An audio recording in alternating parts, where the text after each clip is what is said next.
And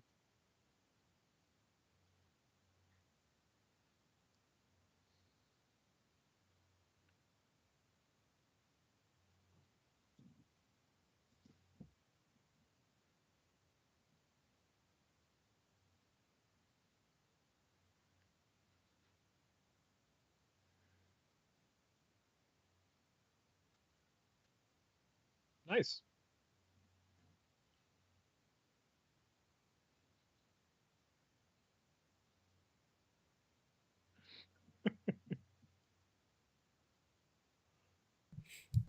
How about fucking goddamn it? Brian, would you like to say something? How's it going, everybody? Fucking cock bitch, motherfucker. I just get us demonetized every time. All right. As I was saying, I want to give a shout out. Had to wait for you to unmute. Everybody give it with a $2 super chat. Had to wait for you to move. Go blue. Fuck you. I was up in almost Ann Arbor. I was up in Lansing. D Lake and Hilla put on a great tournament. It was a 1-day RTT 3-man team tournament. You know, I'm a sucker for a team tournament, so I'll go anywhere. They ran it super well. What I was saying while I was muted, we'll just pretend that never happened, was they used the modular terrain, the ones that unhook from each other and stuff. And I was saying that they might have rivaled your ability to break down. And I have to, if you've never been to one of Brian's events, the terrain is there, and then it's like a fucking magic trick. It's gone. You guys, that's just in a truck somewhere. Like, you just turn around, you're like, what the hell just happened? That is the nice part about the fold flat terrain is you can take it down pretty quickly. Yeah. I love KR. You should just check in the first 30 seconds. How'd I fuck this up? The answer is the best thing is I mess up something different each time. Your audio, my audio, the business. Who knows? Mean, if it wouldn't be us if we didn't make a mistake somewhere along the way. Oh, goof. But man, I had a great time playing. I really like where the meta's at, and I'm gonna do a Brad rant in just a few here. We're gonna do it before we go meta, damn it. Because I think the meta's in a great place right now. I played 3 different armies in the teams, and a ton of teams had a ton of different stuff. I know it was a 3-man, so there's a lot of things you could bring, but a lot of teams brought a lot of different stuff. You know what I mean? And I think that shows a lot of awesomeness where we are right now. And now I'm going to do a very unpopular rant. Hold on. Bam! Brad rant time. You son of a bitches coming out with your data slate. If you touch my elves in a dirty way, I will be so unhappy because they are in such a tasty slot. Right, is Ynnari hard to play against? Yeah, I'm not talking about Ynnari. Ynnari, you might have to do like exactly what happened to Ynnari the last time Soul Burst existed and punt them into the sun.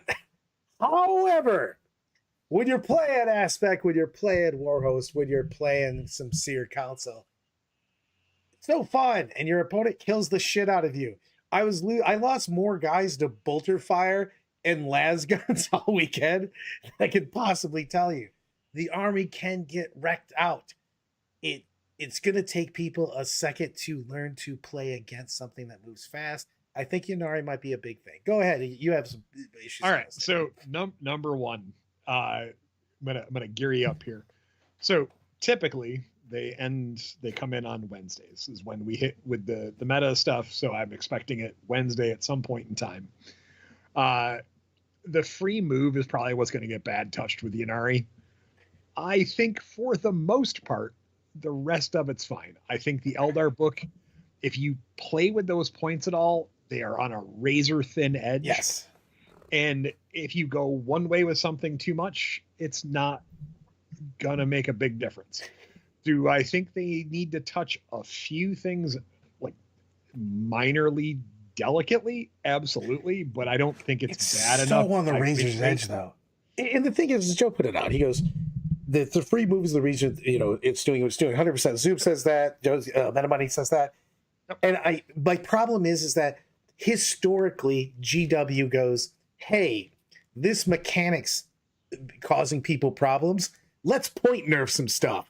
Yeah. All the rest of the detachments, probably, for obviously I'm biased. I'm wildly an Eldar fan, but I don't think they need to be touched, or at least barely touched, because that mechanic has not changed.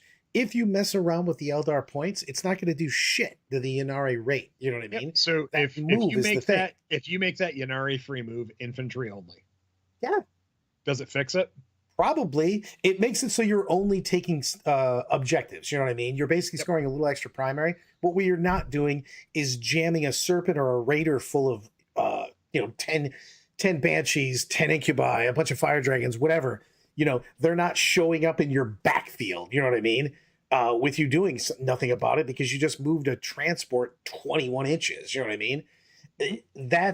My problem is like if they put a bunch of 5 and 10 point nerfs all over the place for that army, and then your army goes up 150 points, you lose 2 units. The army is already running at a razor thin margin of regular units, and that's with not running Yanari. And I do think that Yanari is the most abusable of them by far because you can get free wins. But I think the rest of them aren't. Are they going to have some feels bad moments to people that didn't screen? 100%, because they're a fast army. Same thing that you had with Dark Eldar and stuff like that. But I'm so worried that they're going to go, 10 points here, 10, 10, 10, 10, 10, and all of a sudden your army costs 150 points more. And it doesn't solve shit for Yanari, but it hurts all the rest of the Eldar. You know what I mean? And what I don't want it to do is what happened for Votann for a long time, which is they didn't want Votann to be too powerful, with that.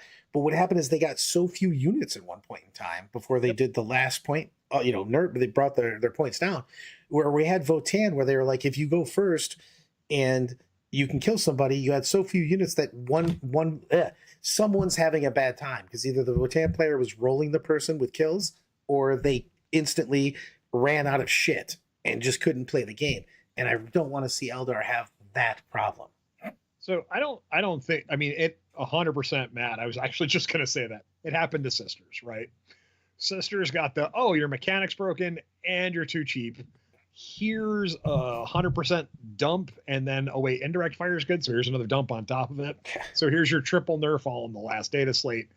And as statistics and everything show, Sisters are, if not the worst, they're probably next to the worst by win percentage.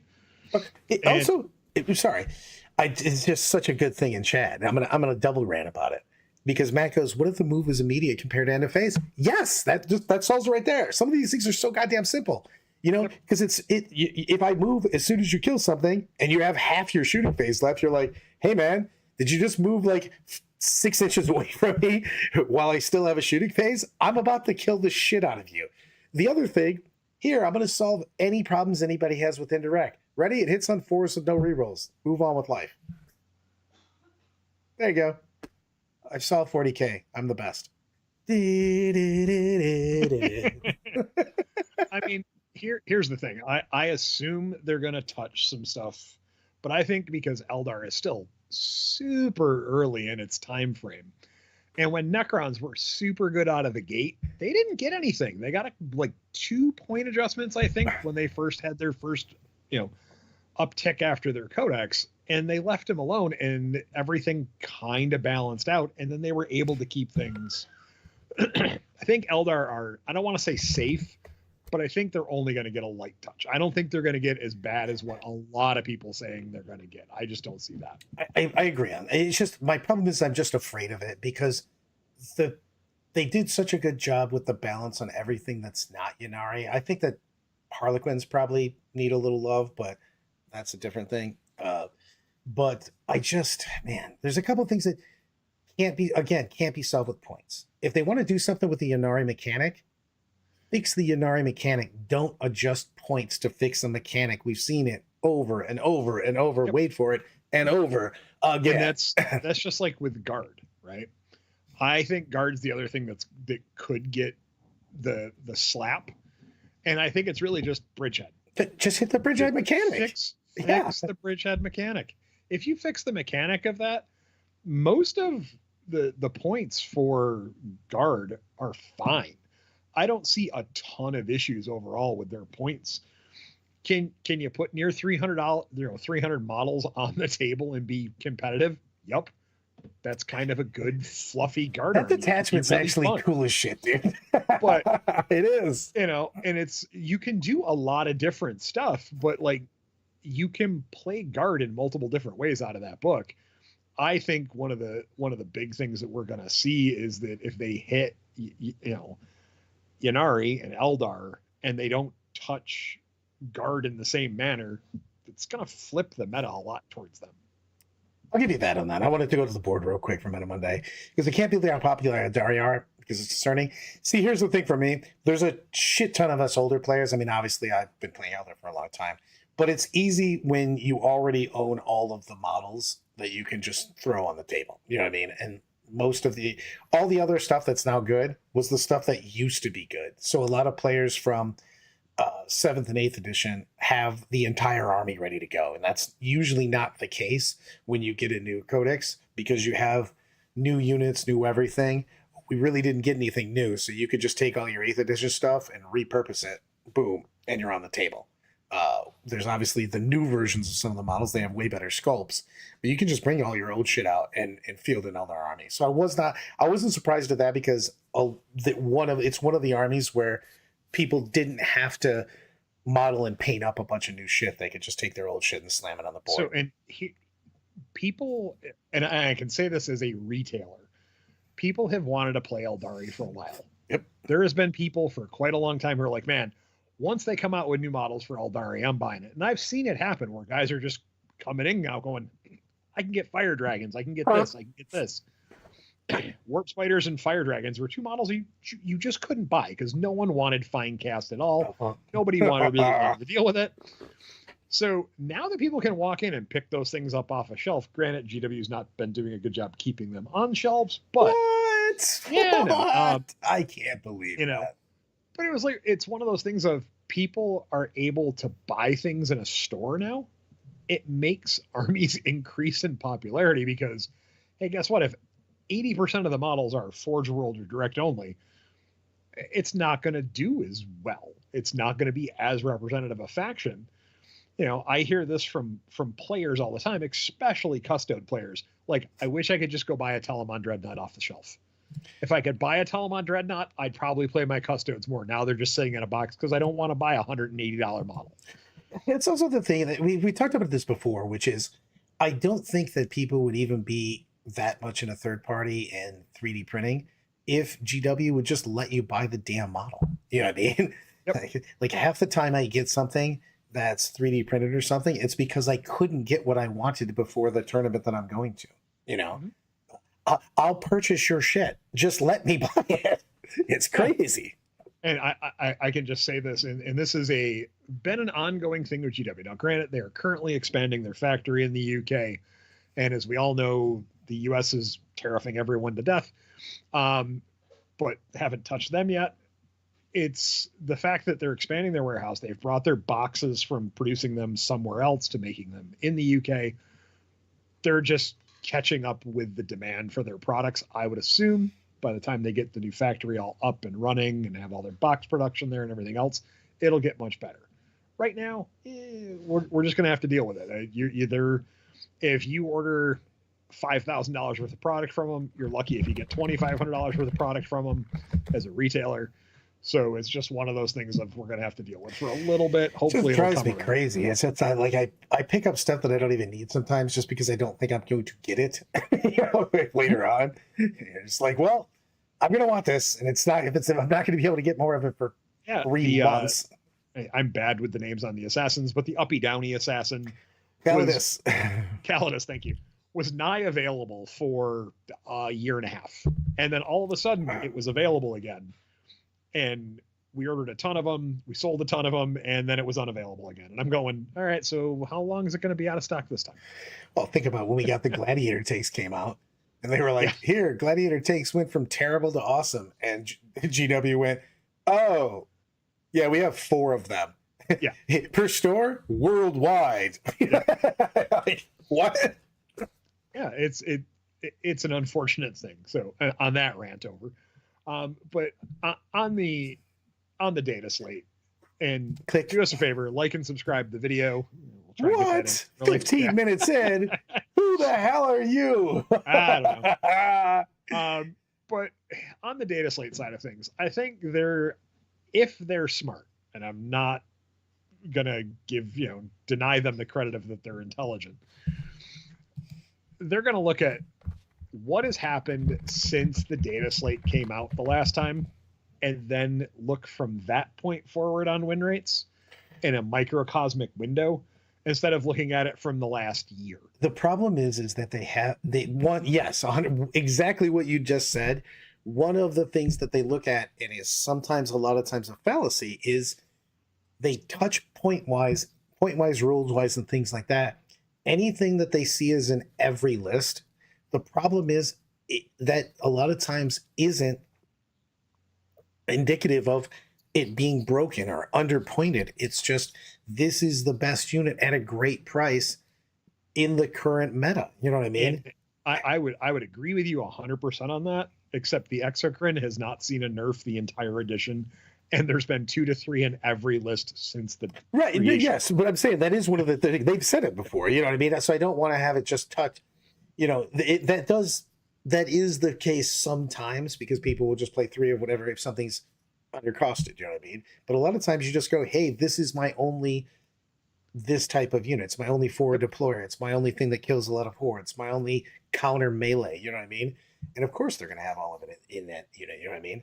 It's a big deal.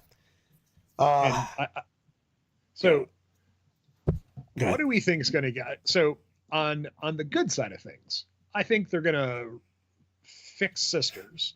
I think they're going to change point increases on the specific Black Templar stuff, like their own personal units. I think they're going to roll back a lot of the point nerfs. Crusaders and Drakari both need to just have their point nerfs reversed. Yeah. Yep. And rocked out, because I think that they'd be fine with their original points, because you effectively get, especially for Drakari, you get at least 2 more units. I think Black Templars would get at least a unit and a half. You know what I mean? Especially if you're talking Crusaders.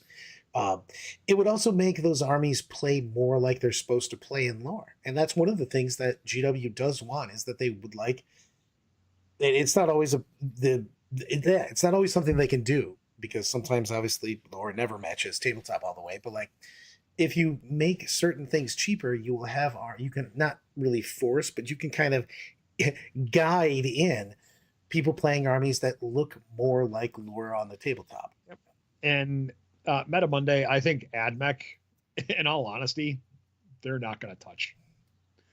They keep hitting around that 45 to 50% win rate, and I think they're just going to let it lie for right now. And that's my opinion. I think they're very close though, man. It's a hard army to play, but it's got legs. It just doesn't have just like boom power. You know what I mean? Like if you're playing it, I think the Horde version of it is probably the best version of it, but you do have games where it's just rough. So, yeah. And I think the thing they need to touch, and this is my opinion, and a ton of people are going to be opposed to me, the non-angel style list that gets the free oath. I think they got to say in oath, if you're taking a detachment from Blood Angels, Dark Angels, blah, blah, blah, blah, you don't get it. I mean, that's kind of what we all thought it was in the first place, and then it wasn't. I was just like, all right, I'll abuse the shit out of that. I think they need to fix that a little bit. Well, you've seen a lot of the higher level winning armies from Blood Angels turn into shooty armies with that. You know what I mean? Yep. Because they have better hand-to-hand than a lot of them. So the thing on that is, I mean, we'll go into the win rates in just a second. You know what? We can do that. Screw that. Yeah, I mean, I agree with you on AdMech that there's a lot of good there, and it's just I think Brian Shine said it somewhere earlier. I saw it's a skill thing on them, and I think the problem is, why does Brian hate fun, Lyle? Because I do. Yeah, you got to do it with the $2 super chat, though. Absolutely. A lot of it with the $2 super chat. Hold on, I'll read it back. Why do you hate fun, Brian? But I mean, like, one of the things that I can continuously see with AdMech is people keep experimenting. Like, for our local AdMech player, he's trying something new every week instead of tinkering one unit, one little thing, and changing Monicum. He's changing massed army, changing the entire detachment. And you don't get super good at running a complicated army unless you focus on it for a while. And I think that could be part of the problem. I'm not saying it's all of it, but could be part of it. I'm sure there's some points. You're not telling people just to get good? I'm not telling them just to get good. It's just sometimes you have to practice with the same thing over and over again until you understand what it does. I'm feeling on that. I will 100% use myself as an example. You sent me a very good Space Marine Vanguard list. I didn't comprehend fully how to play it. And I put it on a table and I went, oh, this is just awful. Yep. And then I tried it again and went, all right, it's a little better than I thought. And then I played it again and went, all right, I'm kind of getting the hang of this.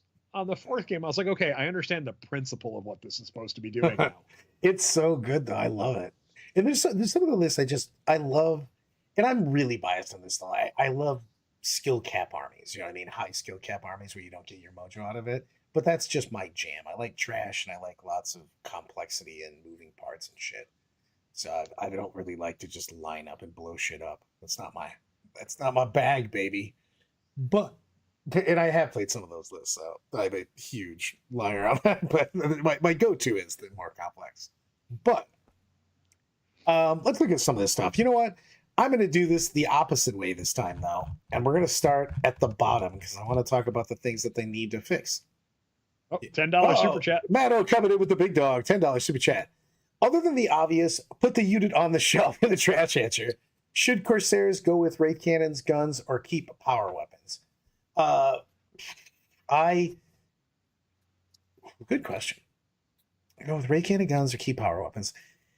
I like the power weapon. I mean, they get rerolls on the. It depends on which one you're talking about. I like the battle line version quite a bit.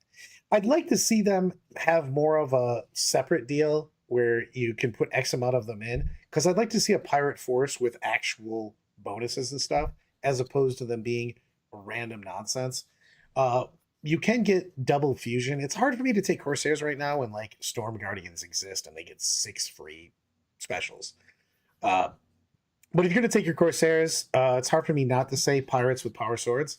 So, Well, thanks for the $5 super chat. Brad also hates fun. He told me he hated playing Custodes. I hope KR pulls the sub with this notch. I know. I said I hate playing any army that's too elite and has very few models. You know that. So I don't want to play Knights. I don't want to play Custodes. I don't want to play anything that doesn't have trash. You know that you think that the Custodes should have more trash. You know, in the books and stuff, Custodes literally show up with very few Custodes and a lot of random stuff that they went, you're coming with me. Ooh, also, Corsairs should be able to go in the Harlequin boats.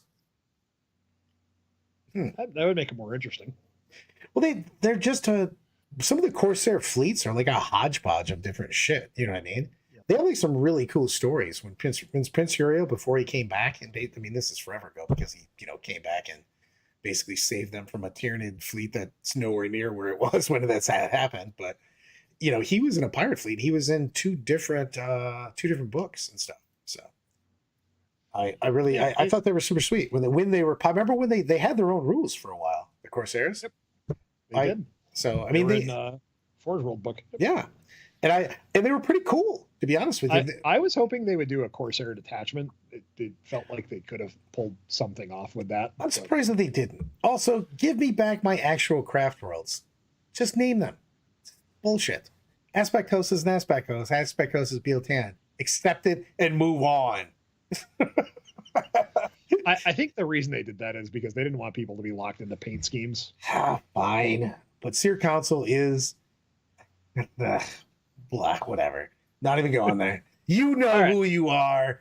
Absolutely. So at the bottom, T-Suns. I don't think they belong there, and I think it's an aberration. There's hardly anybody playing them right now. And the thing is that T-Suns... Look at those numbers. That's a decent amount of players. I was considering it was it was like 400 total player weekend, right?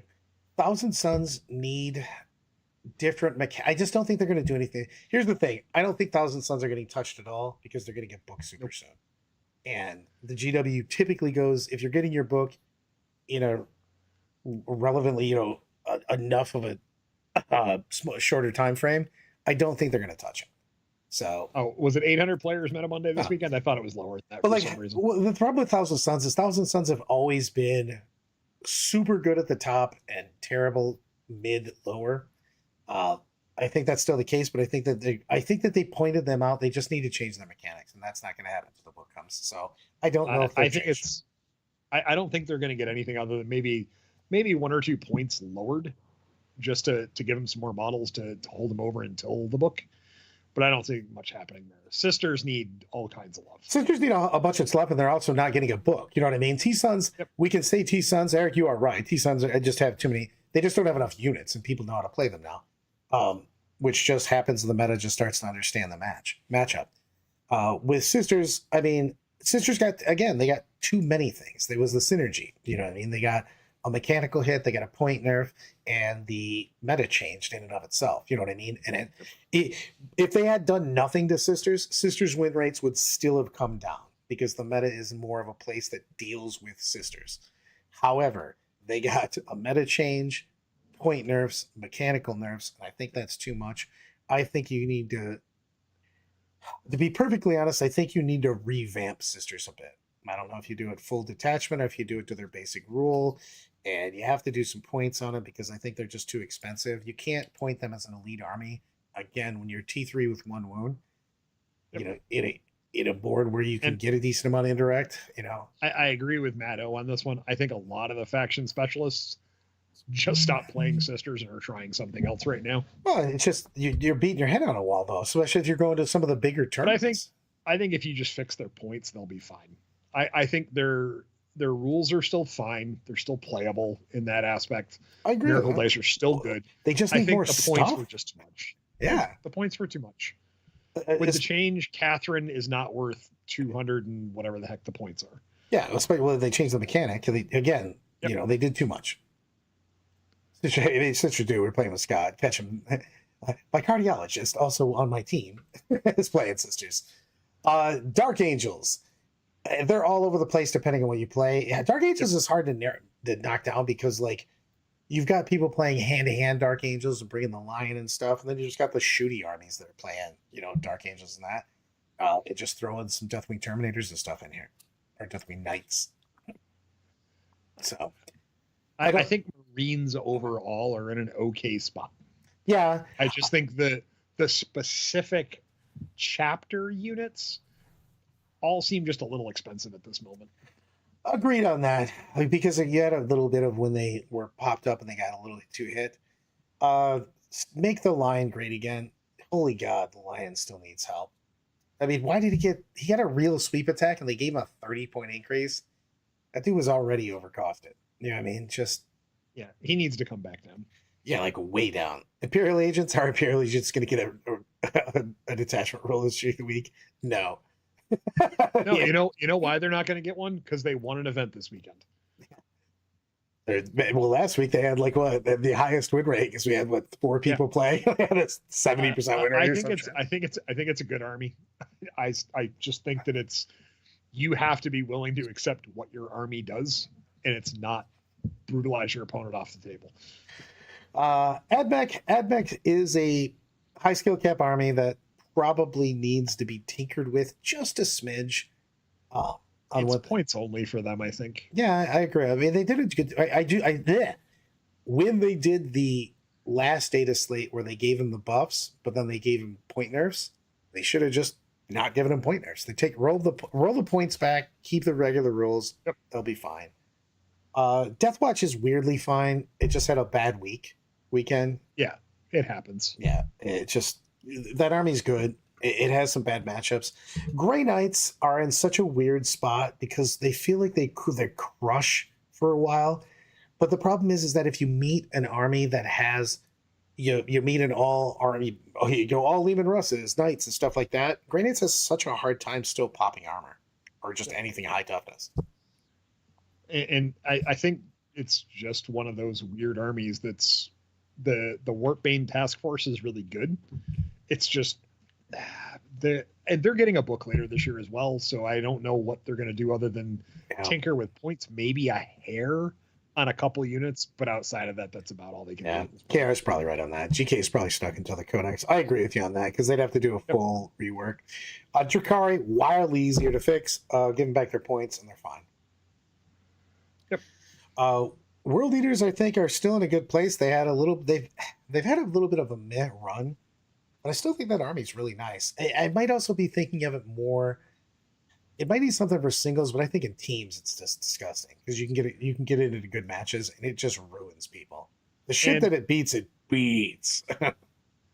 And depending upon the terrain set that your event is running, World Eaters are remarkably good or not so good. Yeah, 100%. Places choke points with lots of open lanes, World Eaters have a tough time. But if you're playing like GW1 or 2 on search and destroy, holy God, that army feels like it's unbeatable. It's Armageddon 2. The Armageddon 4 now. But I think the World Eaters are in a weird spot, but it's a weird army. Again, it's right next to another army that's in a very weird spot, which is Tau. Well, you've got World Eaters and Tau, which both operate in effectively one phase. World Eaters only do fight phase, Tau only does shooting phase. And Tau is a little bit more well-rounded in the fact that they have 4 deployers and multiples of them. World Eaters do not. So if you're playing World Eaters and somebody has just a shit ton of 4 deployers and waves of trash, I really think that if you have enough trash, World Eaters do have a tough time because we can wave them up and just hit them. Now, of course, they have the in their back pocket of the, hey, you didn't roll a fucking leadership check and you can't fall back. That is a problem sometimes. Well, if World Leaders had infiltrate, that is a real thing that they did for it, because if World Leaders had infiltrate, holy God, they would just smash. I mean, don't forget they're getting a new kill team unit, and it wouldn't shock me if it gets infiltrate. All I'm saying is Kroot Hunting Pack has a 100% win rate over the weekend. Yeah. What? Bizarre things happen.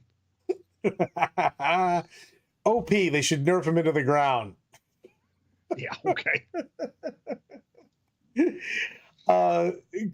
Again, Tao's in a weird spot, man.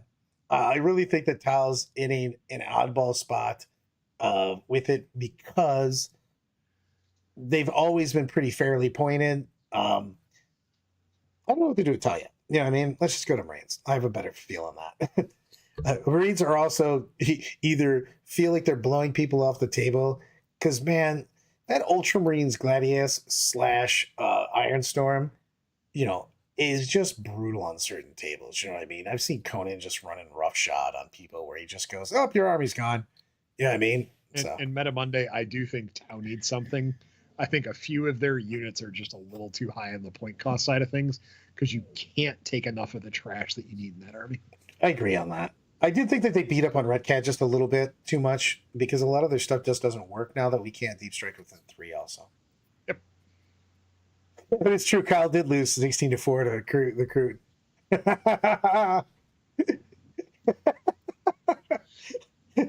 You guys hate each other. I love it. You're the old married couple.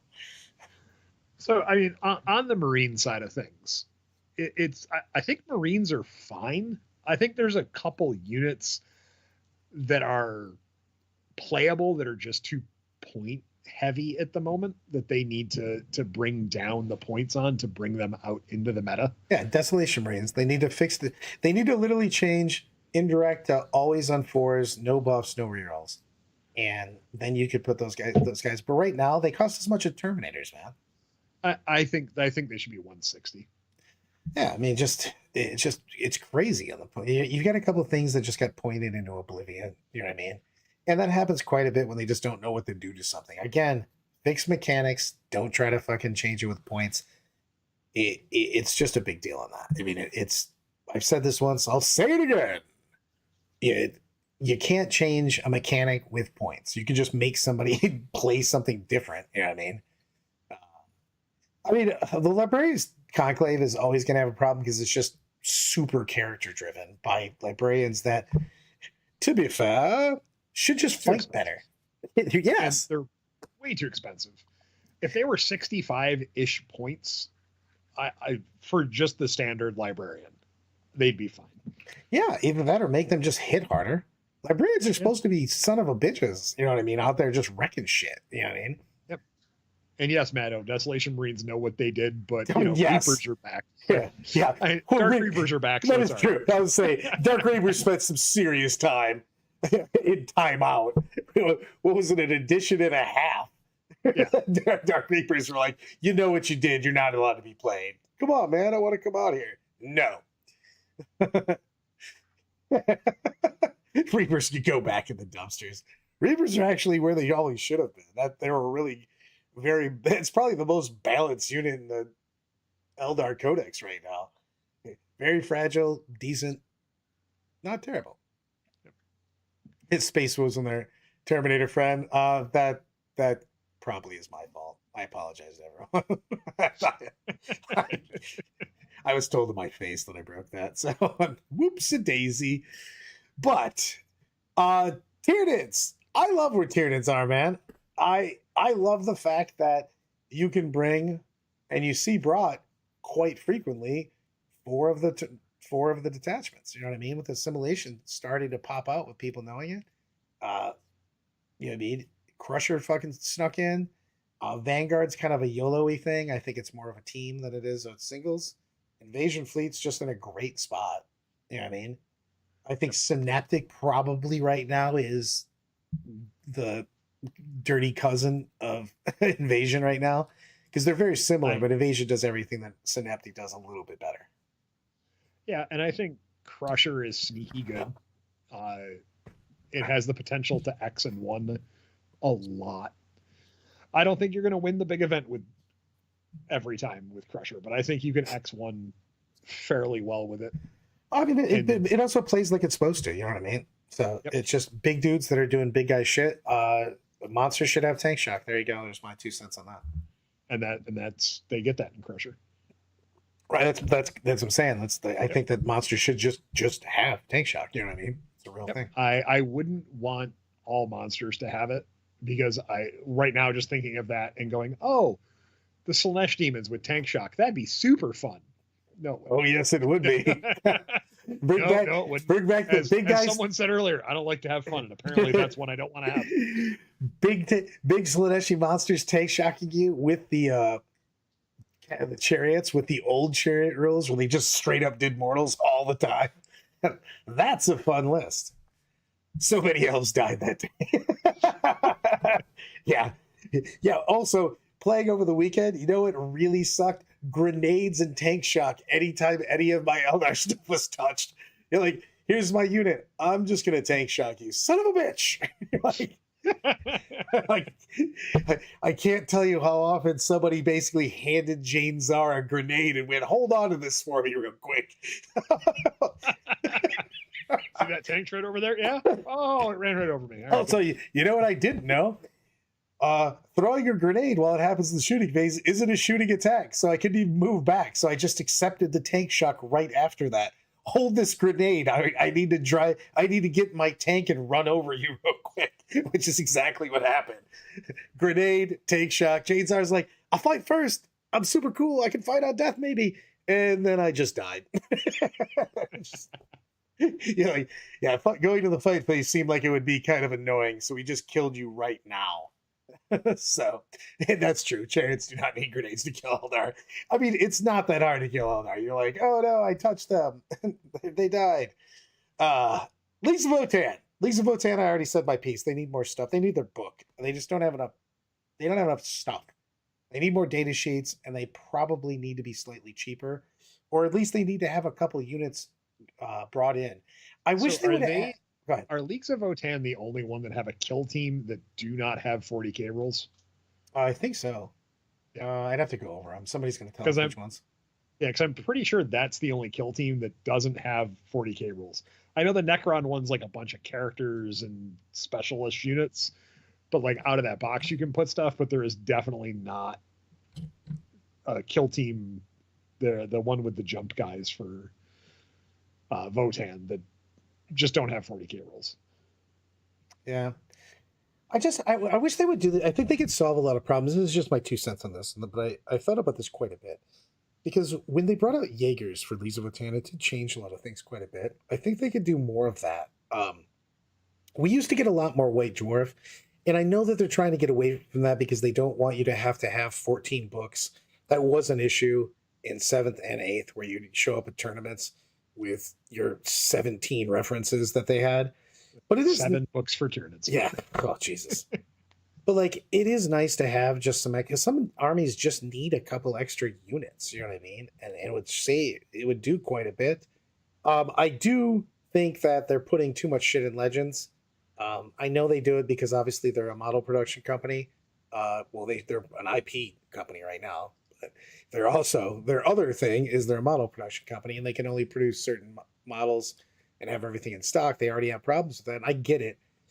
But a lot of times the fact that things that they put in Legend are a lot of times the units that were filling holes in the codex. You know what I mean? In real life, you throw grenades down. I'm like, not in 40K, brother. Grenades are laser-sighted death machines in 40K. Also, they make me happy because people with big stuff die. Yeah. Death Guard's fine. Death Guard is Death Guard. Yep, I think they're in a good spot, and they're going to get a book which will give them some more detachments and hopefully a new unit or two. It'd be fun to see them get that. So you think that Blood Angels need a little bit of juice? Tell me why. I think Liberator Assault Group needs some tweaking, and I just think I firmly believe because the non-angels kind of thing, I think that fixes it. If they don't fix that, then there's going to be a problem. I just think the non-angel version of those armies needs to be adjusted. I think it needs to be, if you're taking a Blood Angels detachment and you do not take Blood Angels, you still suffer the penalty for oath. I can see that. I mean, I think that would be fair, to be perfectly honest with you. And I don't think it would change that much on it. I want to go to the wall real quick on 2 things.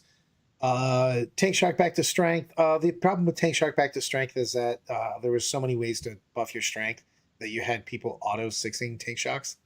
And then do you think the extra books is keeping the meta balanced? I mean, there is something to be said for that argument just because of the fact that the less rules you have, the easier it is to balance. So there's never going to be a time where more rules make it easier. More rules are just going to make it harder. It makes it more fun for the players, though, but it makes it harder to balance the thing.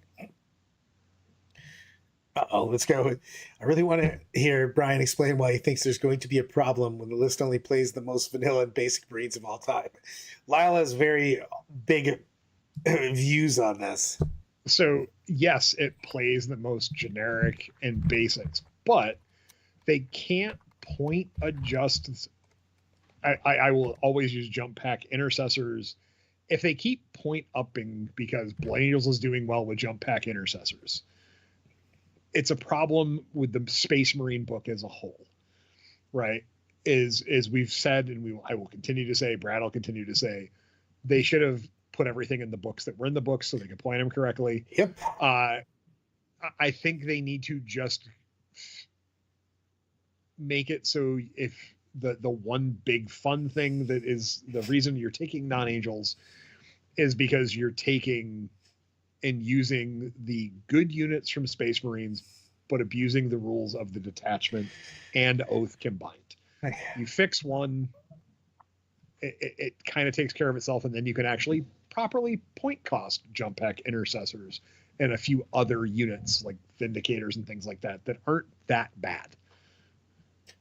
We have the codex. We got Raven's final super chat. Random questions. This is a hard question, by the way. What Marine chapter detachment you say is the best at running Blade Guard in mass? A friend loves them and wants them to work. Salamanders? Yeah, I was going to say the Firestorm one. Firestorm, yeah. Firestorm, but like specifically the Salamanders on that because you can run it. You're already going to get up close and personal. You could run, goddamn, what's his face with the hammer? Who gives +1 to wound, and then you've got Lysander. Oh, yeah, Lysander. You could do Iron Hands on that, or sorry, Zero Fist. I was thinking about the Salamander guy. Why can I not think of his name? He's got an awesome model. Oh, Arjax or Arj. Yeah, it's not. I can It's, picture him, but I'm yeah, not. He's exactly. Not, yeah. And then Vulcan Hestan has, reroll on your flamer since you're already going to be up close and personal. And then they've got the strat, of course, for some mortals on there.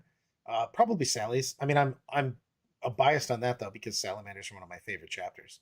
But I do think that they do well if you're going to run Blade Guard in there because they want to be in that range of close firefights and hand-to-hand. Adrex. Yes, fuck, he's so good. He's also badass. He's another dude with really cool lore too. That's a son of a bitch. But like slapping that dude with Blade Guard, you know what I mean?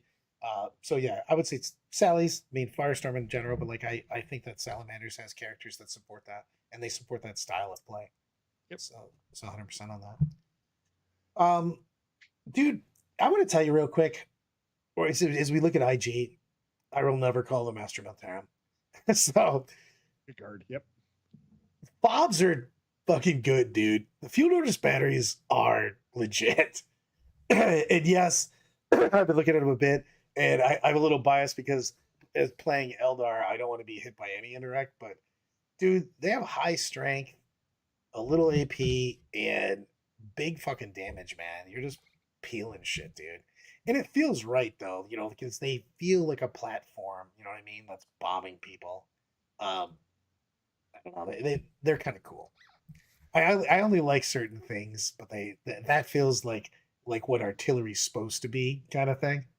I agree with that. And so if we're talking about guard, and we've already kind of covered it a little bit, that I think Bridgehead's the one that's probably going to get 100%. the most hit by this. I've seen Recon on the table be really interesting. There's a good build in there. I think actually there's a really good build in there. And Hammer of the Emperor, sometimes it's just really hard to deal with a lot of tanks. I mean, true story. The only problem is it has some downside. If you don't have enough trash with the Hammer of the Emperor, I mean, we saw it. We saw our boy Brian run, other Brian run World Eaters into Hammer and go first on Search and Destroy, you know what I mean? And then just went, I've touched all of your tanks with guys that you have to make a check or you can't fall back. So they have some downfall on that. And I think that Recon's always going to have some play because sometimes just having a horde is something that a lot of armies can't deal with. You're just like, I have more bodies than you have bullets. I'm going to win. I mean, I watched one of the Recon units with the, all the buffs on it go, oh, look, I'm going to take everything from a knight with the, the battle cannon, all the other shooting. And he picked up like 5 guys. I was like, oh, it is a thing. Yeah. Dude, orcs, I think orcs are legit right now. I'm a big fan of Warhorde Tactical. Green Tide's always gonna, like I just said, Green Tide just sometimes wins because models. But I think Tactical probably has the highest ceiling, but it has a way lower floor than Warhorde. Warhorde's kind of like your go-to orcs. Tacticals has a lot of mojo. Super fun to play, but orc shooting is still orc shooting. You know what I mean? Sometimes shit happens. But I think they're fine. I think that orcs are in actually a really good spot right now. I think that they could tweak a little bit on a few things point wise to bring down a few things, but otherwise they're good. Yeah, I like where orcs are. Space Wolves are going to get a book. Space Wolves are kind of fine right now. I haven't seen a lot of armies running. I saw Austin down in North Carolina. Austin Wingfield ran an actual like Space Wolf army, Champions Russ. He ran like a billion just jump at guys and punchy punch guys. He ran nobody on Thunderwolves or anything. It wasn't Thunderwolf spam. I haven't seen anybody play it like that. I'd love to see that again though, because I like the idea of Space Wolves running with a bunch of actual bros as opposed to just wolves. Imperial Knights won a tournament. Weekend where they won this week? No, it was last week. Yeah. No, they won this week too, I thought. Yeah. I mean, they've won. Not looking at the data at the moment, I want to say it was like 5 or 6 tournaments in the 7-week period. Yeah, they've done fine. Yeah. I think they're good. I just it's a little boring to play. Agreed on that. So I was just you're gonna every once in a while run into the, oh, you brought an entire elite army of anti-tank weapons. Oh, I'm gonna have some. This is not gonna be a fun game for me. And I agree with KR on this. Black Templars are a bottom army thing. They just had 1 week it propped up. I agree on that 1,000%. They need a little bit of juice. We already talked about them quite a bit. Yeah, Space Marines are in a weird spot. I think that Raiders are probably one of my favorites. Creations of Bile still legit. Chaos is probably fine.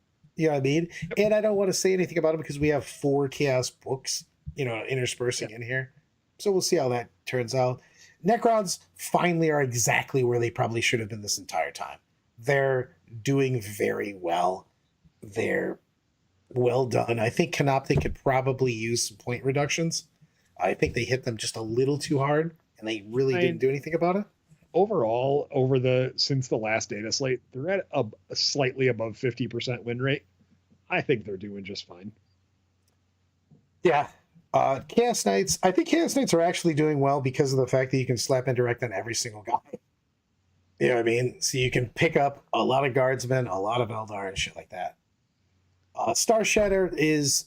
I still think Star Shatter is overrated, and I think some of the others are underrated, to be honest with you. Because Star Shatter really does well at killing what's right in front of it, but it has a harder time playing the mission than some of the other ones do. Chaos Knights are all over the place. They've had a lower win rate than Imperial Knights every week except for this week. I think that Chaos Knights, they need a better detachment or army rule, to be honest with you. That's my jam on that. Custodes, Solar Spearhead still leading the charge on this. That Forge World stuff's going to get point increases. You think so?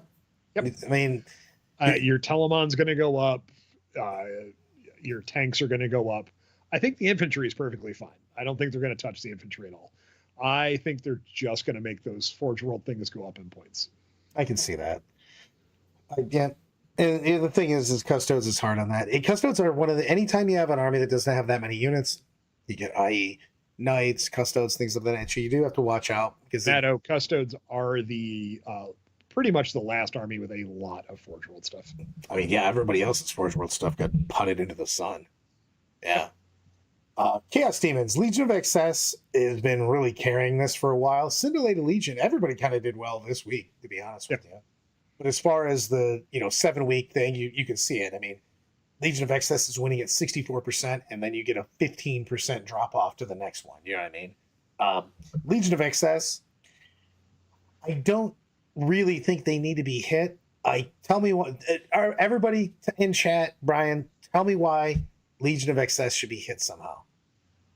They need to point increase the Slaanesh big demons a little bit. I'm not going to say wildly, just enough to make it to where when you're taking 2 and 3 of them, you lose a unit.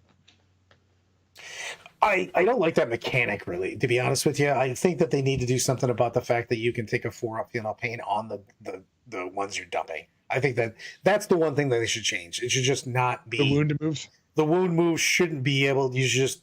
Yeah. It just is what it is. You know what I mean? Because they're putting it on the mirror, you know what I mean, on that, and just saying that they can take a 4-up final pain on that. That's wildly, I don't think, how they wanted it to be done. So do you think they're just going to point increase the mirror quite a bit? I think that you just don't let it be done on it. You know what I mean? They just change the wording on it and to move it to infantry only. Right. Because I don't want to see you not be able to play the unit. You know what I mean? Just don't let you put it over there. You know what I mean? It changes that a huge amount because it is a detriment. It's the same way that they started making the changes when, Iron Hands was bananas busted, you know what I mean, with the Leviathan Dreadnought and stuff like that.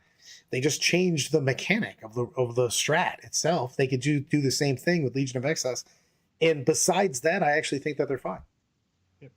I mean, didn't we learn with Iron Hands that the ability to move wounds around was a giant stupid pain in the ass? It's a giant stupid pain in the ass, and it's also like everybody semi fucks it up here and there. You know what I mean? Probably unintentionally. Anytime you put something in that's just is a weird mechanic, it's annoying. 2, it can be messed up. You know what I mean? There's already enough bookkeeping in 40K. Lyle, I somewhat agree with your statement there. I think that Bridgehead is keeping certain armies in check. Yeah, I'm not saying it's going to unlock Legion, but I think it does hold some armies in check. I agree with you there. I can see that. That's just that's why I kind of just wanted to throw it in the chat and everything else, and just tell me I'm wrong. I mean, I could be completely. You know what I mean? Yep. Because any army that's that fast and hits that hard can roll people. You know what I mean? And it can make super unfun moments, but that's what they do. You know what I mean? They don't exactly nickel and dime you with shooting. Zoobs, you're 100% right. Moving wounds around, and we learned with shield drones and Iron Hands and years and years. I mean, it sucked every single time. Let's be honest. Let's just stop that mechanic. That mechanic is just bad. It gives feel bads. It's annoying. It takes forever. It adds time to the game. Let's stop it. You know what? I'm gonna barely touch on GSC this week. I know they're the last army we're talking about because we already talked about Eldar. But GSC, I never know how good they are. I literally don't. Because they have wild swings week to week, man. It's like, I got a 90% win ratio. What'd you get this week? 22. What's even happening with that army? I think they're fine. Final Day is super fun to play. I've watched it played. I've only got to play it once myself, but man, it's fun to play. It's kind of interesting. I think they're fine. Some players are very, very good with them. Faction specialists are amazing with them. I think they're just going to be good. I don't think they're overpowered based upon their overall win rate over the last 7 weeks. I think they're in an okay spot. Ooh, I want to go to what my poll. I forgot I put it up. What's your favorite tournament format? 3-day singles, teams, RTTs, 2-day singles. Ooh, there was a lot of votes for everybody. 3-day singles, 25%, teams, 40%. It's because that's what it is. RTTs, 12%, 2-day singles, 23%. What are your thoughts on that? What is your favorite, Brian?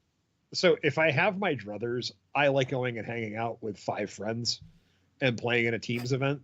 I love 3-day singles events when they're set up properly formatted, because a lot of the teams events now are 3-day events for the 5-man teams where it's like 2-2-2, which gives me time to hang out with all my buddies, which is 80% of the reason I go to events.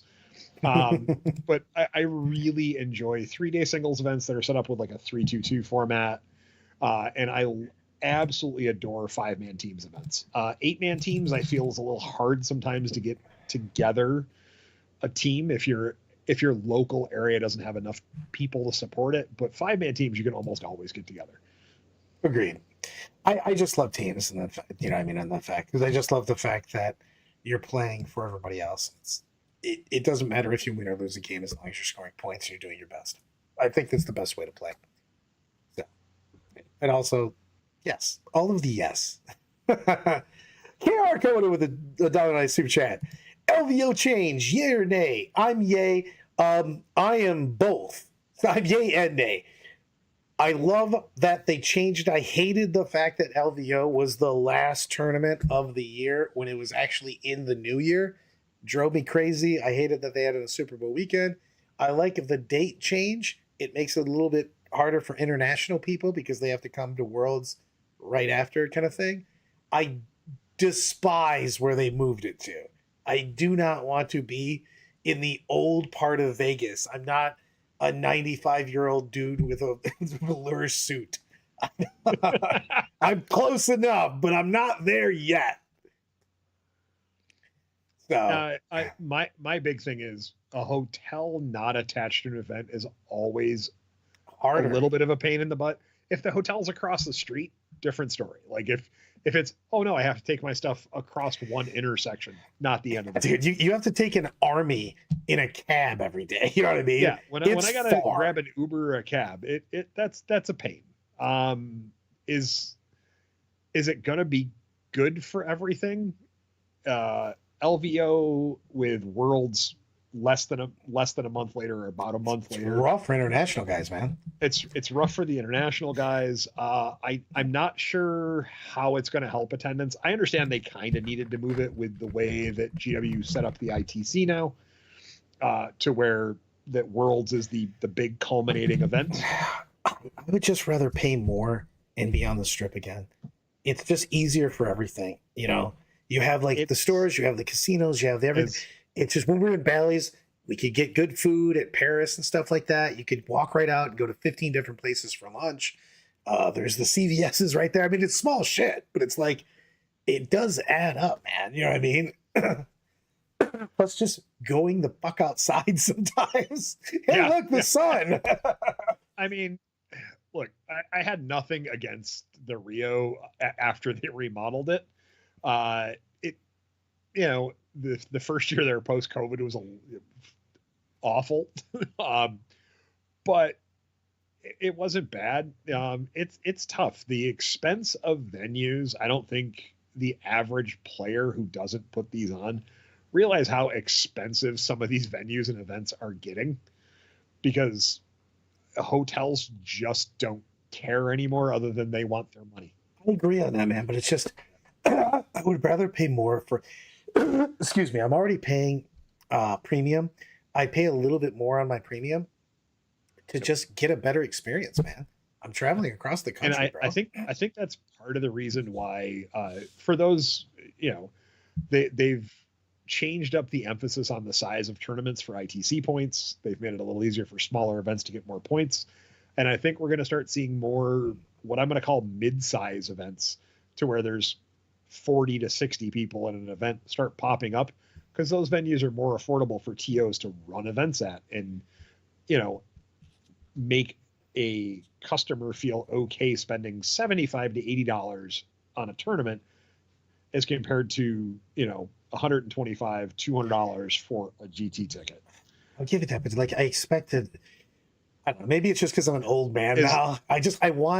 I want convenience. I want comfort. That's why I usually want my hotel and my convention together, because it's easier. I want the ability to go to restaurants. I can put this. Matto actually brought up what I was going to talk about.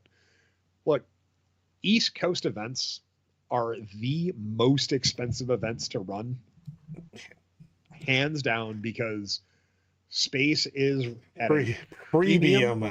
Oh yeah, and it is, especially in any town that has colleges, space becomes even more of a premium. It's tough. I mean, I was looking at trying to go into the On Center here in Syracuse, which is a big convention hall. I was looking at it for 2026 to move Salt City up and get more events and more game systems and everything else in. It is not an easy task when they start going, oh yeah, well, you know, the entry to get 3 big rooms is $25,000. And you go, oh, that's a lot of tickets. And then you have to rent the tables, and then you have to rent the chairs. And then, oh wait, terrain, staff, everything else. You're going, I got to make this work. And a lot of events run on, hey, we made enough money to cover our deposit for the next year.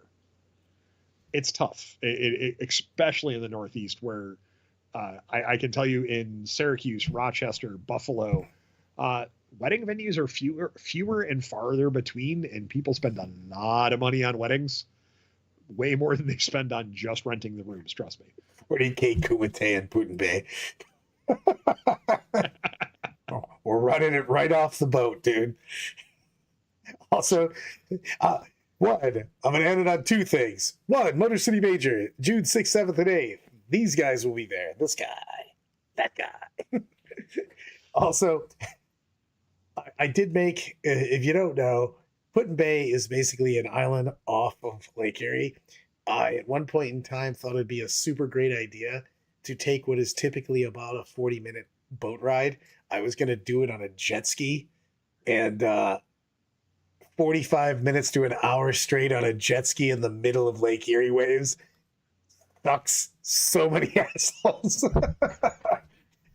It's not even on my list of top 10 bad decisions I've made. It just is one of the bad decisions I've made. And on that, thanks everybody for hanging out with us. Hey, I hold on. You haven't done it yet. Yep, hit me. Hey, save the date. Salt City GT, 1st, 2nd, and 3rd. Tickets, praying to God they can get them on sale on Friday at the latest next Monday. So we are ready to go for that. By all means, narrative. Be ready for that. It's going to be good. I'm doing the narrative, baby. That's at Du Bois. That's Du Bois. Oh, never mind. I lied. I'm not doing the narrative, baby. I'll just be there. I'll be there, period. How about that? Salt City GT, Corey is in Syracuse, New York. Believe it or not, Syracuse is known as the Salt City for some reason. Toledo's the glass city. I don't even think we make glass anymore, but we did at one point in time. Yeah. Yep. All of the things, some of the stuff. Everybody, please show up to the tournaments. We really want you to. It really helps a ton. We want to see you again, for those who didn't hear, Salt City GT, Syracuse, New York, August 1st, 2nd, and 3rd. I will be there. 100%. Do stuff and things. And until then, everybody, just because Lyle's here, stay milky.